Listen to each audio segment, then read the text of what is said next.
옛날, 아주 먼 옛날, 아주 작은 파동이 있었습니다.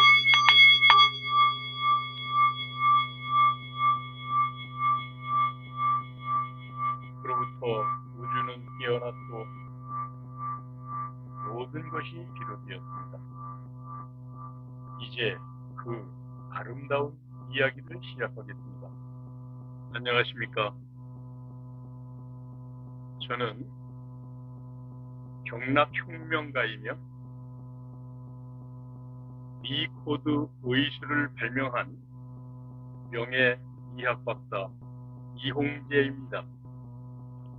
오늘은 54번째로 리코드 의술 치료 개념에 대해서 계속해서 설명드리겠습니다.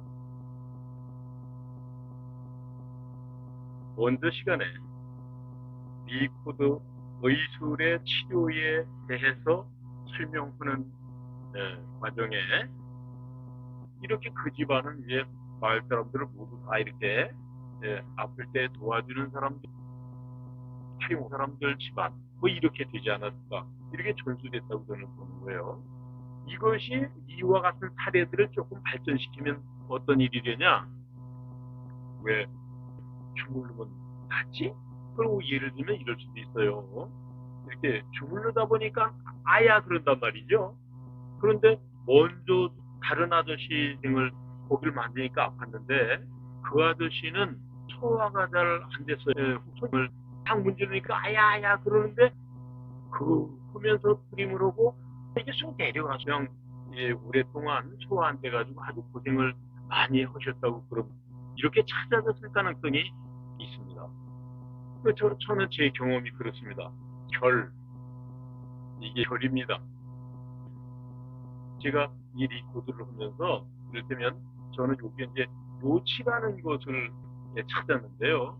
이건 경락이 없어요. 예를 들면 수양명 대장경은 요 아래에 있습니다. 이제 손을 이렇게 들었을 때 수양명 대장경은 요 아래쪽 가장자리입니다. 이렇게 합곡으로 이렇게 아래쪽 가장자리에 수양명 대장경이 있습니다. 수렴폐경은 이 안쪽이죠. 이 안쪽에 이렇게 있습니다. 가장자리. 근데 요치라는 것을 요 능선입니다. 이렇게 돌리면 요 능선. 요 능선에 요 부위, 요 근육 부위에 가장자리 능선에 여기를 누르면 경락 없어요. 근데 여기서 통증이 나타납니다. 허리 아픈 사람은 예외 없이 여기 나타납니다. 근데 요 자리는 기록이 없습니다. 그래서 저는 이것을 허리를 전문으로 치료하는 자리라는 뜻으로 요치라고 이름을 붙였습니다. 이런 거죠. 이렇게 발전돼 나가는 과정이 있었을 것이다라는 거고, 이렇게 하면서 이쪽 계통은 왜 허리에 대한 반응이 나오지? 이런 거예요. 그리고 예를 들면 이제 이를테면 소화가 안 돼. 그것은 예를 들면 여기 합곡이란 자리를 이렇게 눌렀다면 여기서 아마도 많은 환자들이 요 합곡이라는 자리를 눌러서 또는 두들겨서 또는 나중에 이제 발전돼서 예를 들면 평석으로 또는 발전돼서 이제 동침, 구리로 만든 침이겠죠. 세침, 미침이라고 하는 거예요. 그 동침, 미침으로 콕을 찌르면 아주 거의 모든 병이 다 적용된다는 것도 알아냈을 것이다라고 저는 생각을 하는 겁니다. 이렇게 발전돼 나가지 않았을 건가. 그러면서 이제 제가 먼저 본 시간에 이제 설명드린 이학, 이것은 아마도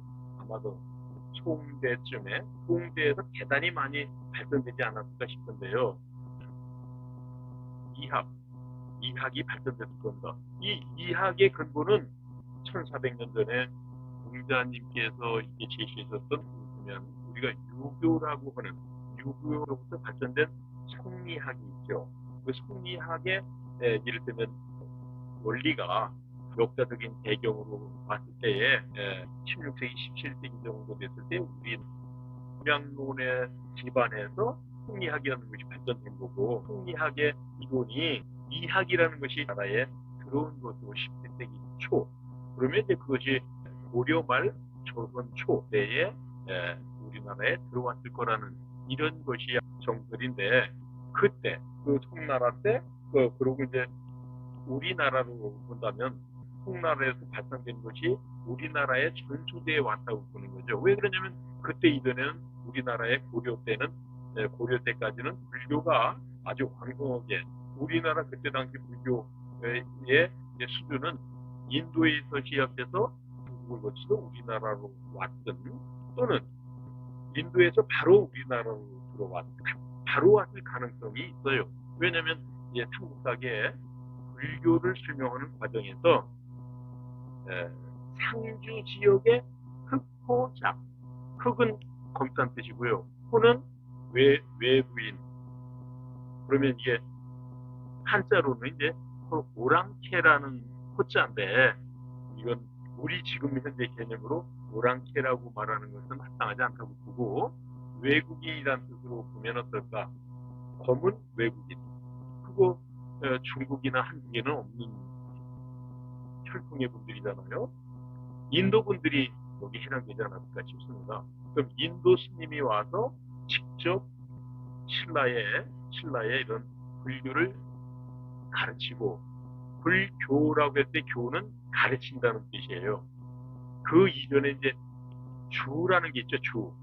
주는 옴마니 밧메훔, 옴마니 밧메훔이라는, 예를 들면 주문이, 그것이 최초의 불교가 들어왔을 때는 그 주문으로 수행하는 그러는 정도가 왔을 거라고 보고, 그 다음에 그게 뭔데? 그랬을 때 이것을 잘 설명해주는 이런 것이 교지요. 불교 이전에 인도에서는 호흡, 명상, 아사나라는 것이 이제 4개 수행 과정, 요가라는 것일 겁니다.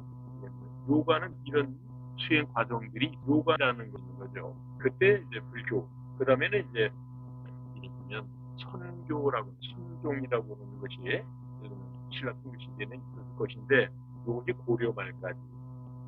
그 다음에 없어진 건 아니에요.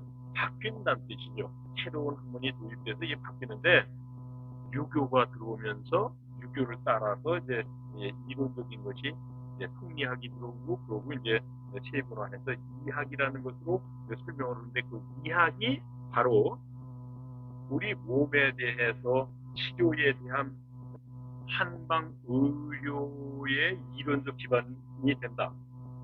이런 가장 기본적인 발달 과정을 아주 간략하게 예수님 말씀을 드렸습니다. 오늘은 그 이제 구체적으로 이학의, 이를테면 학문적인 그 기본적인 개념을 바탕으로 해서 한방 의료, 약에 대해서는 설명을 드리지 않고, 경락에 대해서, 경락을 근거로 는 치료 방식, 이를테면 침술, 뜸 이런 거죠.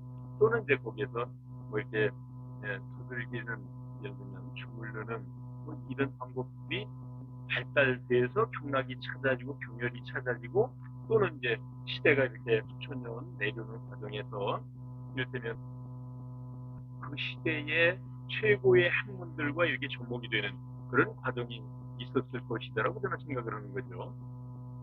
그래서 그렇게 봤을 때에 이학이 한방 의학을 구성하는 이론적 기반이 됐을 것이다라는, 그래서 저는 이제 먼저 시간에 수차례 이학의 구조에 대해서 설명을 드렸는데, 그 이학의 구조와 한방의학이 이 이학의 구조와 어떻게 만나느냐, 이것과 만나서 어떻게, 이를테면 음양, 그 다음에 음양에서 나오는 것이, 음이 최고 발달된 게 또 용이다 그랬지 않습니까? 그러니까 최용이 음양과 어떻게 구성이 되고 또 발전돼 나가는지에 대해서 조금 더 자세하게 설명을 드리려고 그럽니다. 그리고 또 이제 여기다 도표를 제공하면서 그렇게 설명을 드리겠습니다.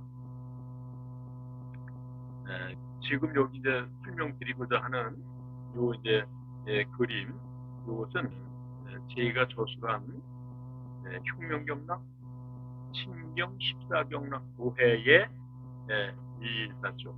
지금 요 그림이 거기서 가져온 거니까 이걸 올려놓고 제가 지금 설명드리는 것이 더 이해하는 데 도움이 될 거라고 지금부터 설명을 드리겠습니다. 여기 제시하는 그림에 사람의 목숨을 이루는 얼개라고 혁명경락에서는 그렇게 설명을 했습니다. 사람의 목숨을 이루는, 목숨은 한자로 말하면 이제 생명이겠죠. 사람의 생명을 이루는 얼개. 이 관점에서 이학이 어떻게 작용하는지, 이학과 만났을 때 어떻게 구성되는지에 대해서 설명을 드리겠습니다. 뭐 여러 차례 말씀드린다마는 이학은 우주의 삼라만상의 기원을 밝히기 위해서 이제 제시하는 거죠. 이제 그랬을 때 그 근원을 이라고 하는 이 학문에 있어서 이라고 하는 것은 뭐냐? 한마디로 뭐냐? 그거 음양오획의 근원이 되는 태극이라고 하면 맞을 겁니다. 태극이 이학의 이다. 이런 얘기고요. 이 태극이 탐남한상의 근원이라고 하는 거죠. 음양론에서는 태극이 탐남한상의 근원이다.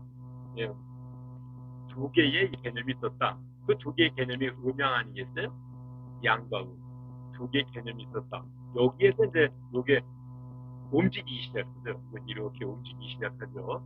예를 들면 서늘한 것이 따뜻하게 변화하고 따뜻하게 변화하면 따뜻한 성질의 특성상 이것은 위로 올라가는데 서늘한 것이 따뜻하게 변하면서 좌쪽으로 해서 이렇게 위로 올라간다. 좌로 해서 위로 올라간다. 이게 좌가 양에 속하는 거기 때문에 그렇습니다. 좌로 해서 위로 올라간다. 위로 올라갔을 때는 이제 임계점에 다다르면 따뜻한 것이 뜨거워진 상태가 되죠. 이거는 뜨거워진 상태가 임계점의 성질의 특성상 임계점을 지나면서 이것을 또 이제 변화가 시작되는데 이것은 또 서늘함이로 바뀌어가는 거죠. 이런 거예요. 이거는 이 서늘함이 성질이 식으면서 서늘해지면서 이 자리로 내려오죠. 이 공간이 생겼지 않습니까? 그 공간을 메꿔주는 것이 바로 따뜻한 성격으로 바뀌어서 올라가면서 뜨거워진 상태가 이게 이제 회전되는 겁니다. 이게 한 번으로 끝나게 아니라 계속해서 회전 반복되는 이런 현상이 일어나는 거죠. 변화의 성질이 그렇습니다. 변화는 늘 끊임없이 반복된다는 거죠. 이런 건데 이것을 보고 뭐래냐? 자연의 본연의 법리. 법리라는 건 음성적인 부분, 체를 말하는 겁니다. 자연의 본연의 법리.